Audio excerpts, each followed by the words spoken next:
Banks collapsing, estimates skyrocketing, and home values increasing in Utah for the first time in 8 months. What does this all mean? My name is Paden. I'm Clancy Fairbanks, and let's talk about it.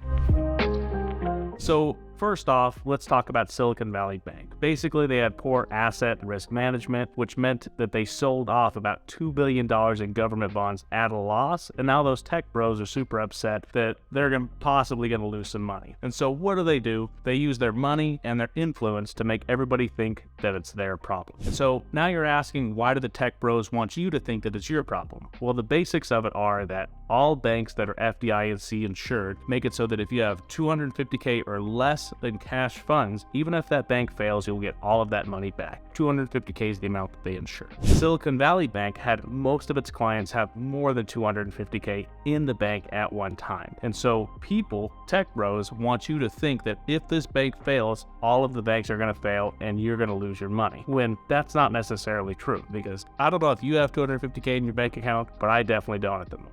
But regardless if this is true or not, the politicians' perception was that they needed to step in and help this bank, making it so that these middle-of-the-road millionaires were able to not lose any money. Why does this affect you personally? Let's talk about interest rates, and specifically mortgage interest rates in the last 4 days have decreased by about 0.4%. This is because the perception on the 10-year Treasury yield is that it will start going down in the next 6 months. Is that right or wrong? Nobody has really any idea, but the assumption has to be that this perception changed because of the bank failure last week. Jerome Powell originally was looking for unemployment to start going up. That was his indicator that the market was starting to cool down. But when banks start failing, whether it affects the common person or not, once politicians get involved and that perception's there, there's going to be pressure that the feds need to calm down on some of their economy controlling actions or whatever. Once again, I'm not saying it's right or wrong. If it was my opinion, we need to keep raising interest rates, home values need to keep going down, and the United States needs to go through some pain to start leveling out some of the money that's been injected in it in the last 2 years. But that doesn't really matter. What matters is what the general perception of the United States is. And with the tech bros pretty much being rich kids on a playground who stubbed their toes, convinced everybody that it was everybody's problem, and now the treasurer at the school has to do something about it because he feels like he's going to lose his job, is basically what it boils down to. So, with perception changing, with items breaking in the economy, interest rates, which were believed to go up quite significantly in the next 6 months, now are believed to go up just a little bit or quite possibly not at all, which changes really quite a bit.